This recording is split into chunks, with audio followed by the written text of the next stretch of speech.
Ladies and gentlemen, this is your captain speaking. Welcome aboard Truly Expat Travel, where we're ditching the guidebooks, fastening our seatbelts, and diving into real stories from travellers who have traded the ordinary for the extraordinary, proving the world really is too big to be left unexplored.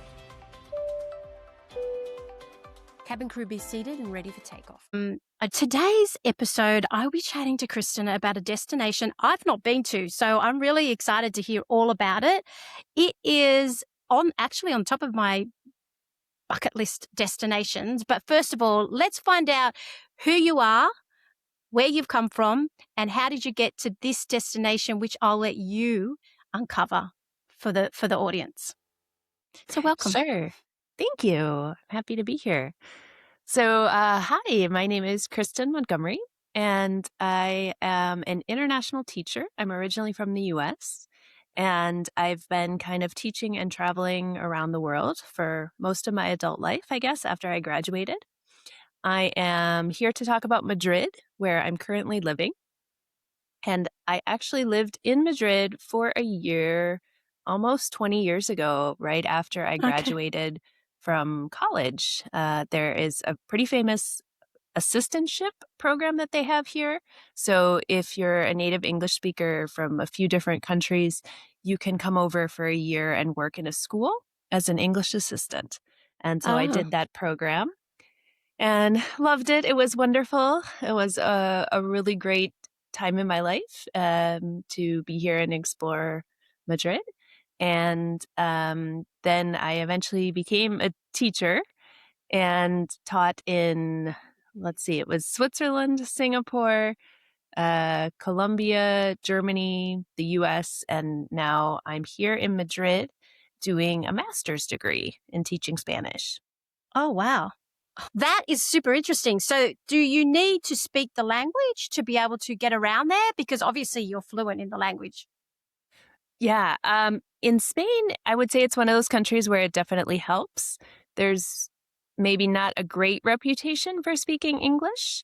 I think Madrid obviously is so used to tourists that you'll be able to get around in English, no problem. But if you're trying to do bigger things, administrative things, then it becomes a lot more difficult. So obviously speaking Spanish is definitely recommended.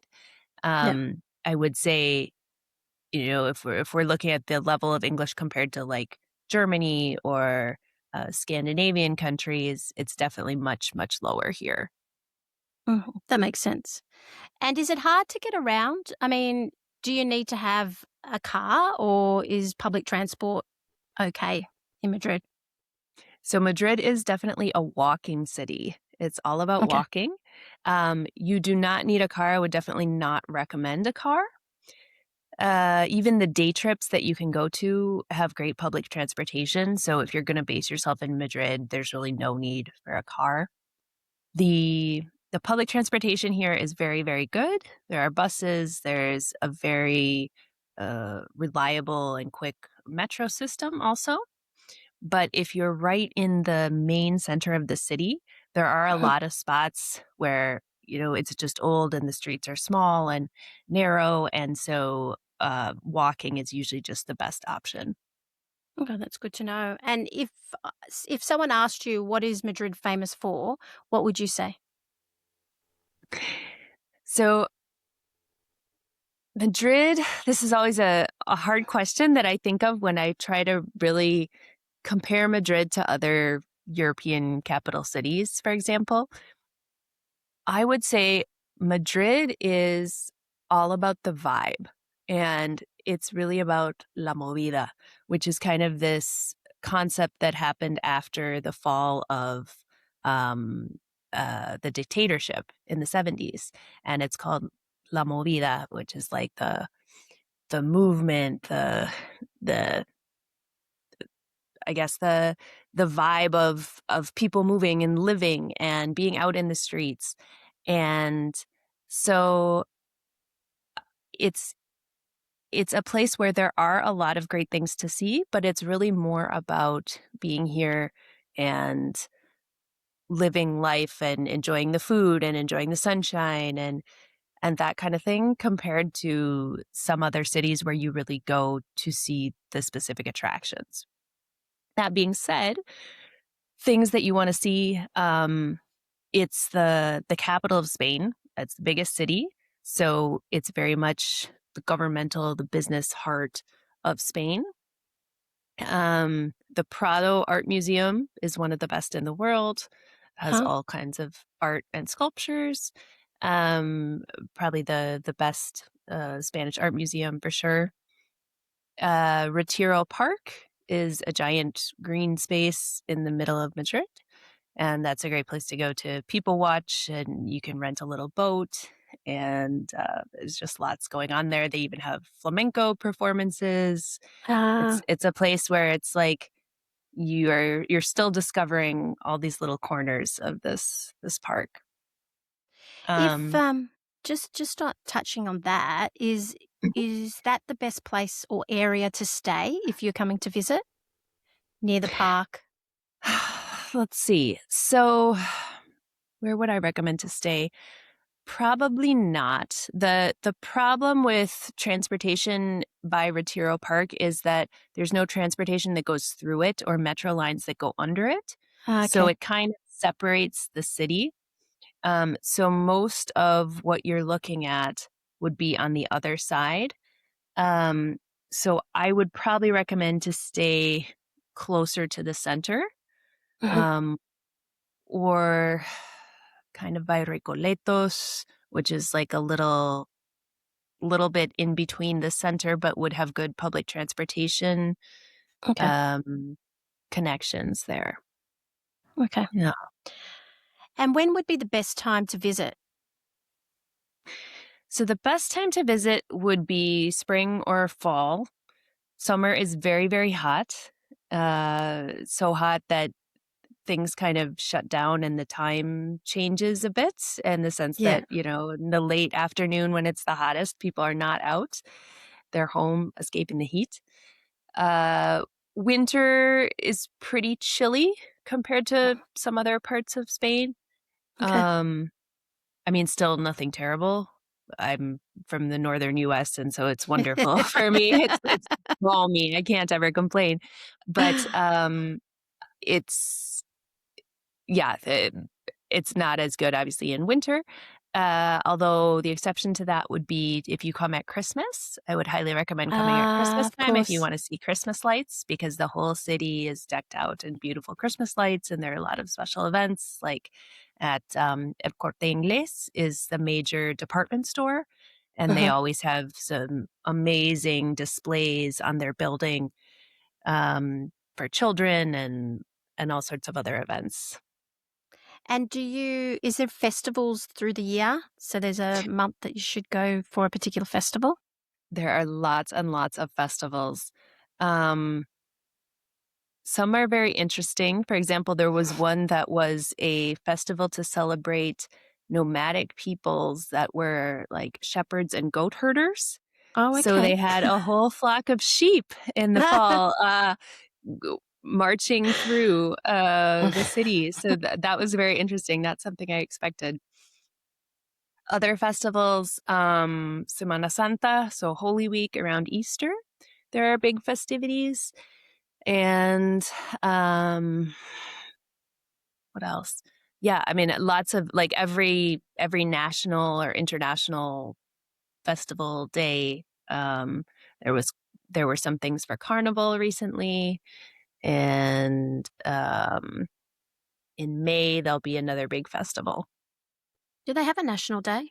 Like a festival for a national day? That's when they're their Saints' Day, I believe it is. Okay. Yeah. And what month? Do you know what month that is? That's in May. Yeah. Oh, that is in May. So that's the time where everyone will dress up in the kind of traditional Madrid dress. So that can be fun to see, especially little kids getting dressed up. Yeah. And if there was a dish, because obviously Spain has different regions, different flavors, is there a dish you would suggest that someone has to try if they're in Madrid? Madrid is about ham. There is ham in everything. And that's all of Spain, definitely. But I feel like especially Madrid, just because, it's not on the coast, so it doesn't have the seafood that some other places in Spain have. So yeah, you'll learn all about the different levels of ham and the different quality. And the best, if I got it right, is the ham that is acorn fed pigs. Oh, okay. So bellota. And so that is kind of the most expensive type of ham. So Mhm. there's ham everywhere. Um, it's not a great place if you're a vegetarian. I ordered a vegetal sandwich, like a vegetable sandwich, the other day at a restaurant. And I was eating it, and I was like, "Oh yeah, of course, there's ham in the vegetable sandwich." Good thing I'm not a vegetarian. So does that mean that there is a particular drink that you need to try in the region? There is. The thing that has become super popular right now that was not popular when I was here before is actually vermouth, Oh. um, which I never would have expected because it's not a drink that I had really had outside of Spain. But Mhm. it's actually wine, like red wine, but darker, and kind of more like almost like molassesy. And yeah, they serve it usually with ice and with an orange slice. So Okay. that can be really nice even in the summer. Yeah. The other thing in the summer is called a tinto de verano. And that is instead of sangria. So the saying is that the tourists drink sangria and the madrileños drink tinto de verano. And so it's red wine and kind of like a Sprite or 7 Up type soda. Okay. So it's nice and refreshing, very cold, lots of ice. Sounds good. Mm-hmm. It sounds good. And so, in terms of souvenirs, I'm not talking magnets. I'm talking Mm-hmm. something completely different. If you had a visitor, what would you recommend them buying as a souvenir? So the thing that I would recommend is actually to buy a fan, like a personal folding fan. Ah, yeah. And the reason for that is it is actually very cultural. You'll see lots and lots of people, women generally, in the summer pulling out their fans in the metro and when they're sitting because it's hot and you want one. So I would recommend instead of buying like a $2 one, at a Yeah. cheap shop, to buy something that would be more of a memorable souvenir. And there are special places that you can go. One is called, I think, Casa de Diego. That's kind of near Plaza Mayor and no, Puerta del Sol. Mhm. Um, and for that, they have fans that are starting at, I don't know, 30, 40, 50 euros. But you can buy a piece that's handmade and that, is Nice. following the tradition. So I would recommend that. That's lovely. I love taking something a bit special home with me rather than the magnets. I don't collect magnets, so yeah. Definitely, definitely. And then that's something that, you can use in Spain and you could display on your wall or something when you get Or back. or you could definitely use it in Singapore. I could use it right now. Yes. I do actually carry a fan around with me in Singapore. So, yeah, you could carry it Definitely. anywhere in Southeast Asia. So, if a visitor was to come and stay with you, what would you say a 3-day itinerary would look like that's a little bit different to what the tourists do, I guess? Yeah. So, first day, I would recommend, as I mentioned, going to the Prado Museum, Art Museum, going to Retiro and having a picnic there. And then walking around the kind of fancy shopping district that's Salamanca. Hmm. Um, and then at night, I would recommend a food tour. So they have a lot of great food tours here that you can do.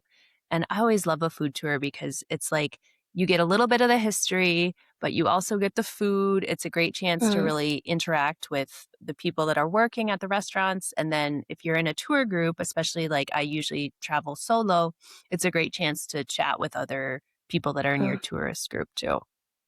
Um, so they have some tours that will take you around here. One that I did when I first got here, we went to a place that is famous for its mushrooms. Oh, So okay. that was really interesting. And then what else did we have? We had vermouth at one of the places. We had manchego cheese is also very famous. It's sheep cheese. Okay. So it's pretty dry, but it's very, very good. And there are a number of other really old restaurants around the city that you can eat at.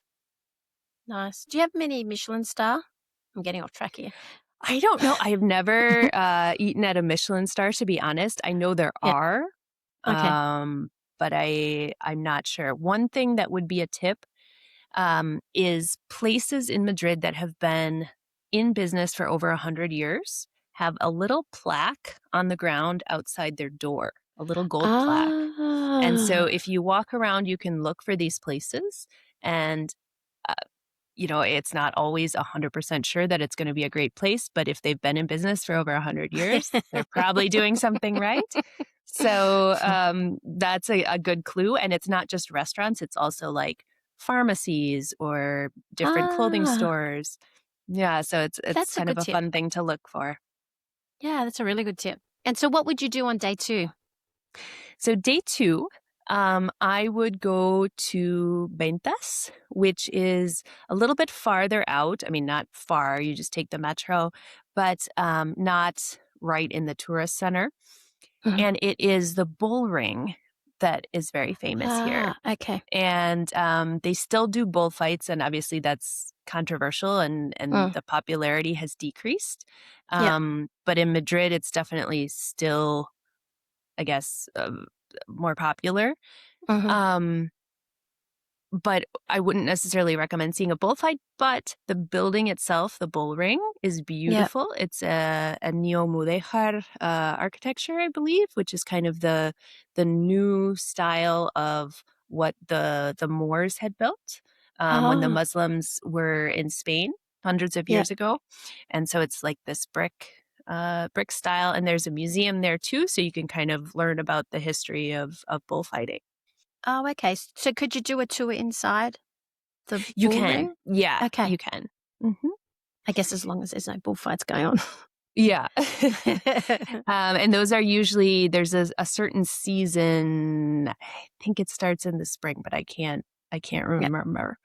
Okay, that's all right. And on Sundays also. So Okay. yeah, stay away from the Sundays if you want to see it. Okay. And then go to let's see. Well, Puerta del Sol is the main area, kind of the heart of the city, and they call it Kilómetro Cero, so kilometer 0, where all of the roads kind of in Spain radiate out from, since Madrid is really in the center of Spain. So just kind of seeing that, there's a very famous statue of a bear in a strawberry tree, climbing a strawberry tree.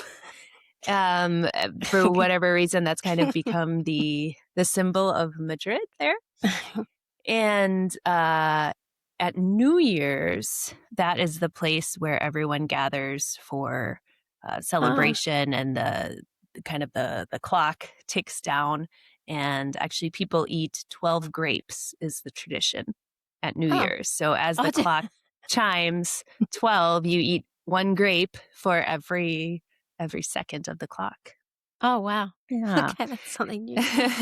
Interesting Spanish tradition. So real close to Puerta del Sol is the Plaza Mayor, the biggest square. And that's another place that you have to just walk through and see. Everything, like all of the restaurants that are in the square there, are overpriced, so I wouldn't recommend eating there necessarily. Maybe get a drink if you really want the ambiance, but definitely a place to see. There's a lot of just, things going on there, people playing music. And then also you're close to the Royal Palace, so I would recommend seeing that. You can visit it on a tour. And then there's also the cathedral that is right next door to that, the Uh-huh. Almudena Cathedral. Uh-huh. Although I will say that cathedral is not nearly as famous as other cathedrals in other places in Spain. Yeah. So Okay. that night, I would recommend um, either, it kind of depends on if you're going to other places in Spain or not. I would recommend a flamenco show if you are not going to Andalusia, because Okay. Andalusia in the south is where flamenco is from. So Yep. if you can, see it there. But if not, there are tons of places in Madrid where you can see a great show. Or if you speak Spanish, to see a play or a show, because there are a lot of really great theaters and musicals that Okay. are going on too. Yeah. Nice. And so day 3, what would day 3 look like? So day 3, I would recommend doing a day trip to either Segovia or Toledo.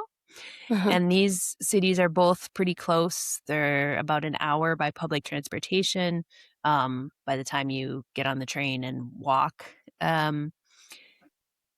I like Segovia better. That's the one Okay. that I would recommend. It's a little smaller city. It's a little more manageable. But they both have beautiful cathedrals, absolutely amazing cathedrals. And then they also both have a type of alcázar, which is like a castle. Okay. The one in Segovia, I really like. It was, I believe, one of the models for the Disney castle, Oh, or inspiration. yeah. Um, and the other thing to see in Segovia is the aqueduct. It's one of the best preserved aqueducts in the world. I'm not sure what that is. An aqueduct, so where they have water, Yeah. the Romans built it and they used it to bring in water. So you have these Oh, kind of like double arches. And it was used until fairly recently, actually, for the city. So it's really I a know what you're talking about. marvel, yeah, Okay. of engineering. Wow. So That's very I cool. would recommend seeing that. If you're really into like medieval things, Uh-huh. Toledo is, I don't know how it got this reputation, but it's the place to go for buying swords and kind Oh. of like reenactment things. Oh, So okay.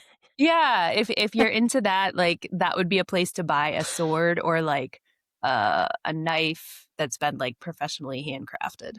Yeah. That's very cool. Yeah. Yeah. And then Would Yeah. go ahead. No, I was gonna say, would you spend the evening there? Um, Probably not. So if you do Segovia, you could definitely do it in like a little more than a half day trip. You could be back Okay. before supper time. And of course, supper in Madrid is very late, usually Yeah. never before 8 o'clock. Even 8 o'clock is probably tourists. So you're talking 9 or 10, Yeah. especially in the summer. Um, so I would recommend coming back to Madrid, and then a fun place to go for sunset is actually an Egyptian temple. So this temple, it's called the Temple of Dubod, and it's pretty near the city center, so you don't have to go too far, definitely walkable. And it's kind of on a hill, and it's the best place, or one of the best places, to see sunsets because it looks Ah. out to the west.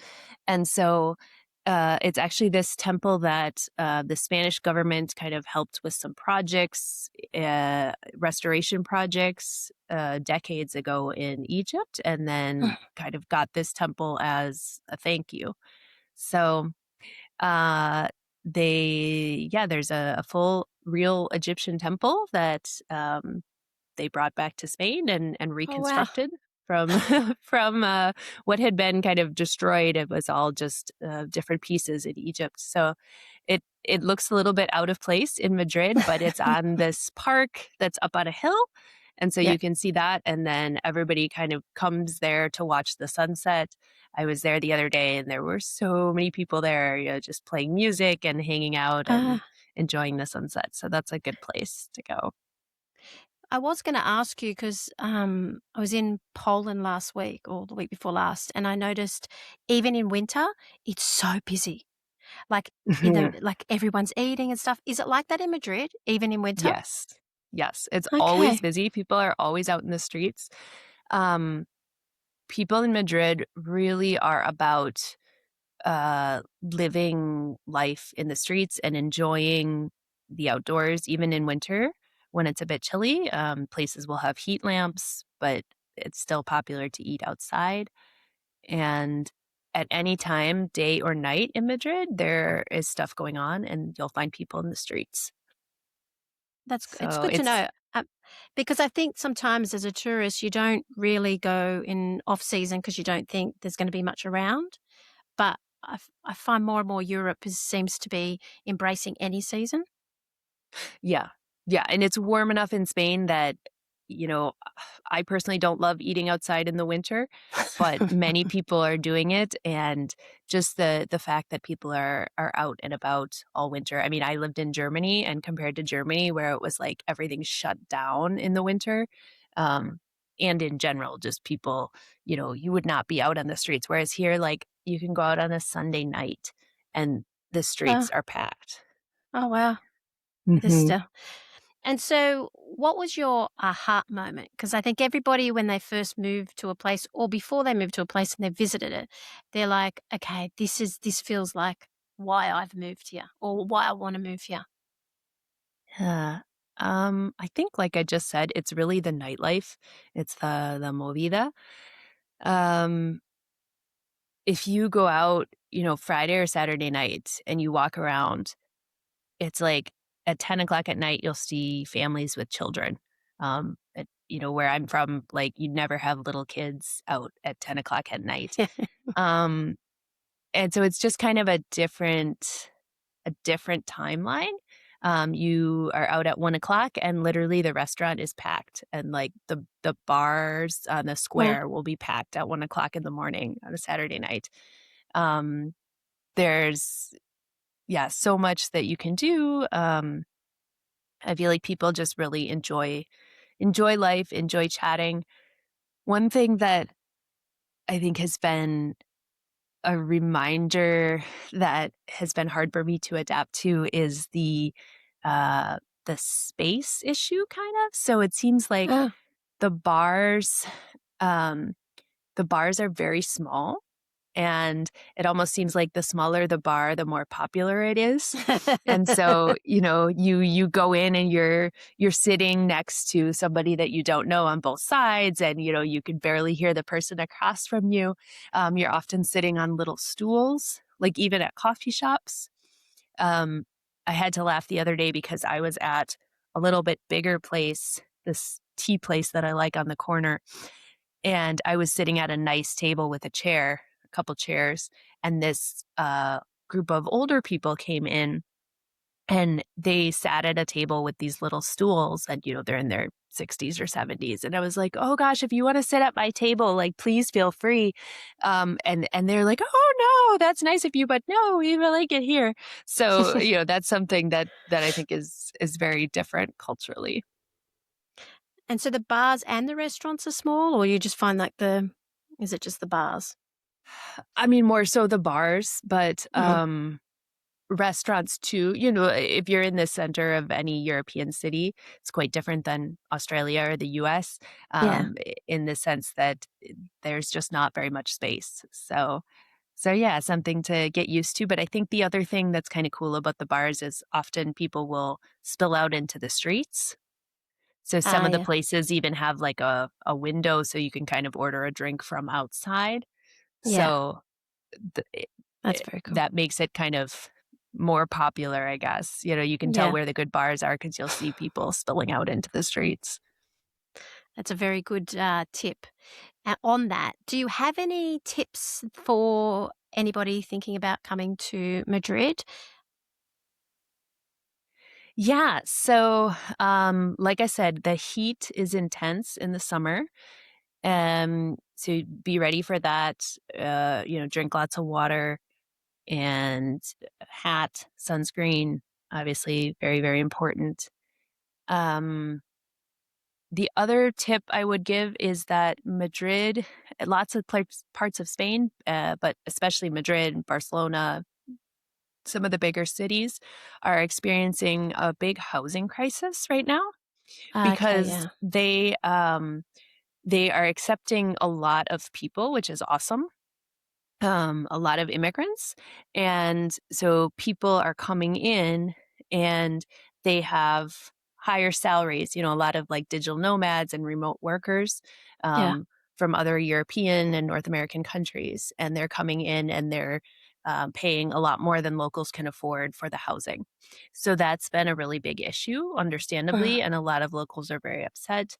A lot of locals are being priced out of their neighborhoods that they've lived in all yeah. their lives. So I would recommend if you come, choose a hotel over an Yeah. Airbnb because they've actually changed the laws to make it a lot more difficult to make Airbnbs Okay. lately. Um, so that's something that's important to note. So, not only for the fact that it's harder to get, but mostly to be a responsible tourist, try to choose a hotel if you're in Madrid. That's a good tip because I feel like there's quite a few cities are doing that now because of the housing crisis. It's kind of like almost everywhere now. So Yeah. I don't ever. I know that's not true. It's not that I've never had an Airbnb, but I normally try not to. Like it, Hmm. I prefer a hotel unless. No, that's not true. I always tend to pick a hotel these days, unless, like I was going to say, unless it's a chalet in the snow, but that's kind of different to an Airbnb, if you know what I mean. Yeah. So the last question I have for you is, do you have a hidden gem, um, a location that you think that might be, whether it's a neighborhood or a place or even an activity? Yeah. So let's see. I would recommend, I really like the neighborhood that I'm fairly close to that's called Letras. And it is a neighborhood that's still touristy, but kind of like because there aren't any real big sights to see right there, it's less known. But it's all about, it's kind of like the literary neighborhood. And Ah, so a lot of, writers used to live here, so you can see Miguel de Cervantes's house. I think you can see there's a couple like Hemingway bars and bookstores, oh, lots of bookstores actually. So lots of like cute little places if you like to just kind of pop in and be surprised. Um, it's a great place for that. They also have a lot of quotes, and again, if you don't speak Spanish, this won't be relevant, but a lot of quotes that are on the street, written in kind of like gold plaques, from famous books and works by Spanish authors. that's an awesome tip. I think that when I go to Madrid, I'll have to tack on an extra day so that I can scoot around to the neighborhood and have a look myself. Yeah. So thank you, Kristen. I know you're busy, so we'll end it there. But again, thank you so much for coming on. I really appreciate it. And so if anyone wants to know about Kristen, I'll pop all the links in the show notes for you so you can get in contact with her. But yeah, in the meantime, thank you so much for coming on. I really appreciate it. You're very welcome. And people can find me at online on Instagram, on my website. It's Growing Global Citizens. Perfect. And I definitely will put that link in the show notes. Thank you for joining me on the Truly Expat Travel Podcast. If you liked this episode and you found it valuable, then why don't you go ahead and like and subscribe so that you don't miss an episode moving forward. I've got some amazing guests and some fantastic destinations coming up. But if this is the episode and this is the destination that you really want to go to, then I suggest you head over to trulyexpattravel.com where you'll find travel guides and deep dive into this sort of destination. If that's not what you want and you can't find an episode that is a destination you want to travel to, then head over and follow me on Facebook, Instagram, and TikTok because I'm pretty sure you'll find something there. In the meantime, safe travels, and I'll see you next week.